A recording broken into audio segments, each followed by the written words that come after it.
যাওয়ার পরে দোকানদার এবার ডাক দিয়ে বলতেছে, এর অন্ধ ভিক্ষুক, আমার আল্লাহ দুনিয়াতে যারা পাঠাইছে দুইটা চক্ষু দিয়া, ওই চক্ষু থাকার কারণে আমার বান্দা দুনিয়াটা ভালো কইরা দেখতে পারে। দোকানদার ডাক দিয়া বলতেছে, আরে ফকির ভাই, তুমি তো আমার দোকানে প্রায় সময় ভিক্ষা করতে আসো, বলো রে তোমার দুইটা চক্ষু তুমি কি জন্ম থেকে হারাইছো নাকি কোনো অ্যাক্সিডেন্টে তোমার দুইটা চক্ষু নষ্ট হয়ে গেছে? এই কথা বলার পরে এবার ওই ফকির চোখের পানি ছেড়ে দিয়া দোকানদারকে তার মনের কষ্টটা খুলে বলতেছি, আরে দোকানদার ভাই, আমার জীবনে কোন দুর্ঘটনা ঘটে নাই, তোমার দুইটা চক্ষু দিয়া তুমি যেমন দুনিয়াটা ভালো করে দেখতে পারো, আমার দুইটা চক্ষু দিয়াও আমি তামাম দুনিয়াটা দেখতে পারতাম। দোকানদার ভাই, আজকে আমার দুইটা চক্ষু হারানোর কারণ হইল একমাত্র আমার মায়ের বদলার কারণে দুইটা চক্ষু হারাইছি।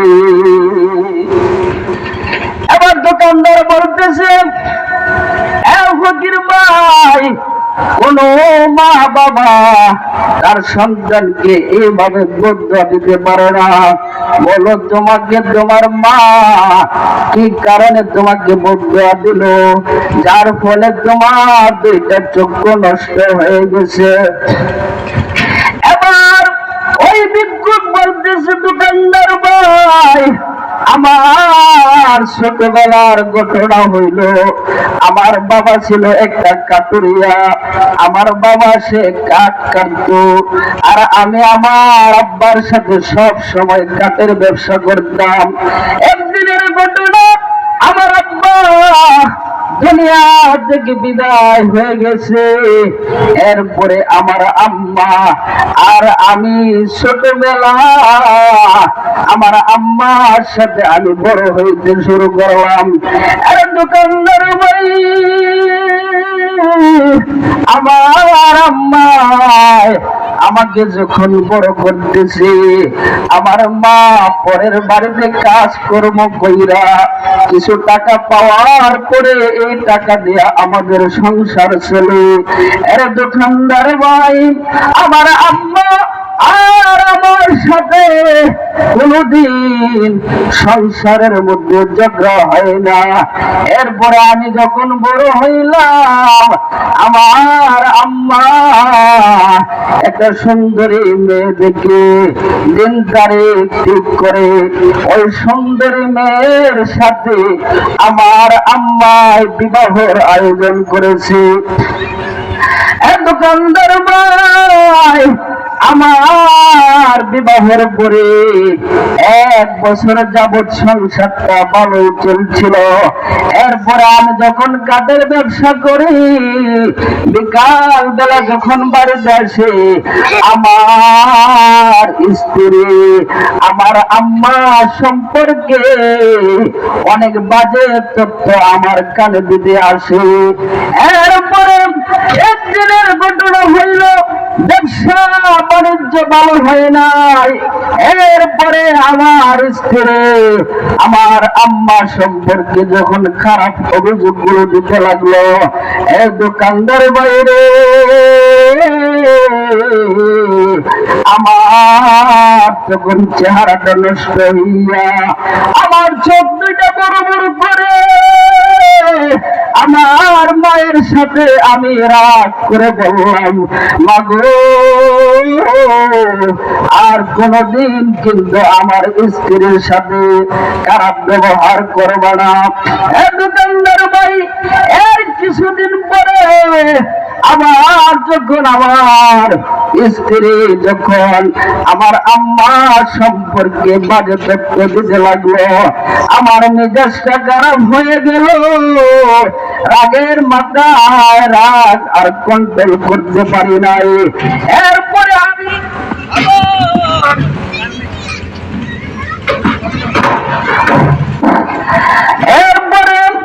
আমি যখন রাগান্বিত হইয়া আমার আম্মার কাছে গেলাম, যাওয়ার পরে বলতেছি, মাগো তোমার না আমি নিষেধ করছি আর কোনদিন রাগারাগি না করার জন্য। এরপর তুমি যদি আর একবার আমার স্ত্রীর সাথে রাগারাগি করো আর এই ঘটনাটা যদি আমি শুনতে পারি, তাহলে মা আমি বলে দিলাম তোমার দুইটা চক্ষু আমি উঠায় ফেলবো। নাউজুবিল্লাহ। এরকম সন্তান আসেনি সমাজে? বউর কথা শুনিয়া সারাদিন কাজকর্ম কইরা বউ যা কয় হেঁটেই মনে, শ্বশুর শাশুড়ি এত মহব্বত করে মা বাবারে সারা বছরে একবার সালাম দেয় না, শাশুড়ির পাও দিল সালাম করেনি? করে। এবার ওই ফকির বলতেছে, হে দোকানদার ভাই, আমি যখন ওই আম্মাকে যখন ধমক দিলাম আর বললাম মারে আমি কিন্তু তোমার দুইটা চক্ষু উঠায় ফেলবো, ওজোর ও দোকানদার ভাই, এই কথা বলার পরে একদিন দুই দিন যাওয়ার পরে আমার চোখকে শুধু ঝাপসা দেখে আমার চোখ দিয়ে ভালো কইরা আর পৃথিবীটা আমার নজরে আসে না। আমি উন্নত মানের চিকিৎসার জন্য সমস্ত ডাক্তার আর সমস্ত কবিরাজ দেখাইতে দেখাইতে 8 দিন যাইতেছে, কিন্তু আমার চোখের কোনো ভালোর দিকে আমি কোনো লক্ষণ দেখতেছি না। এ দোকানদার ভাই, এরপরে আমার যত বাড়ি ঘরে ছিল, যত সম্পত্তি ছিল, ওই সব সম্পত্তি গুলা আমি আস্তে আস্তে বিক্রি করে ফেলাই।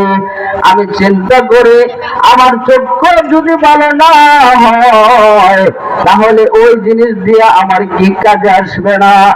এক দোকানদার পরে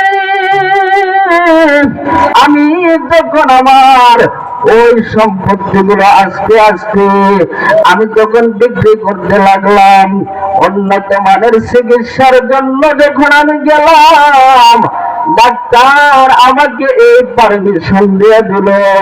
ডাক্তার বলতেছে, নারে তাকবীর, আল্লাহু আকবার, দ্বীন ইসলাম জিন্দাবাদ জিন্দাবাদ। সভাপতি সাহেবের আগমন, শুভেচ্ছায় স্বাগতম। সভাপতি সাহেবের আগমন, শুভেচ্ছায় স্বাগতম। আমাদের আজকের মাহফিলের সভাপতি সাহেব আমাদের অনুষ্ঠানে এসে উপস্থিত হয়েছেন। সভাপতি সাহেবকে তার আসন গ্রহণ করার জন্য সুবিনয় অনুরোধ জানাচ্ছি। এলাকার বিশিষ্ট মুরব্বী জনাব আশাক আলী সাহেব মৃগা সভাপতি হিসেবে আসন গ্রহণ করবেন। এলাকার বিশিষ্ট মুরব্বী জনাব আশাক আলী সাহেব মৃগা।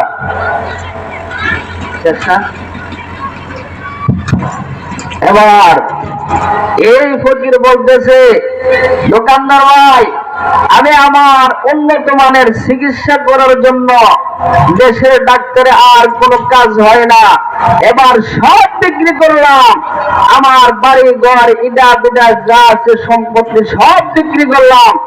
এই জন্য বিক্রি করলাম, আমার চোখ যদি ভালো না হয় এই সম্পত্তি দিয়ে তো আমার কোনো কাজ হবে না।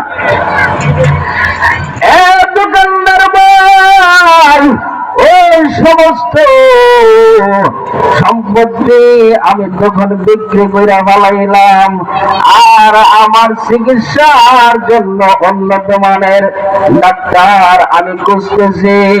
এবার ডাক্তারের কাছে যাওয়ার পরে বড় ডাক্তার যখন আমাকে পরামর্শ দিল, বড় ডাক্তার আমাকে বলল, ভাইজান আপনার চোখের ওই জিনিসটা নষ্ট হয়ে গেছে, যে জিনিস একমাত্র শুধু আল্লাহ ছাড়া আর কেউ দিতে পারবে না। এ দোকানদার ভাই, আমার বুঝে আসছে রে, যখন ডাক্তার ওই কথা বলল, তখন আমার বুঝে আসছে যেই চক্ষু দিয়ে আমার দেখা দেখা চমক দিয়েছিলাম, আমার মা শুধু আল্লাহর কাছে কাঁদছে আর বলছে, আল্লাহ যে সন্তান জন্ম দিতে গিয়া প্রভু আমার কাছে মনে হয়েছে আসমানটা যেন ভেঙে মাথার উপরে পড়ে গেছে। একটা মা যখন বাচ্চা প্রসব করে, ওই মা শুধু বলতে পারে বাচ্চা প্রসব করার কি পরিমাণ বেদনা। দোকানদার ভাই, আমার মা শুধু আকাশের দিকে তাকায় বলছিল, মালিক গো,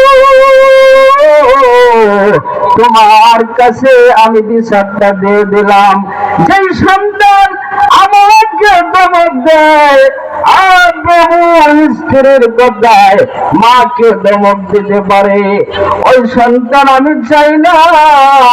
এই সন্তানের বিচার আল্লাহ তুমি নিজের হাতে করবা। এই কথা বলার পরে আমার বিশ্বাস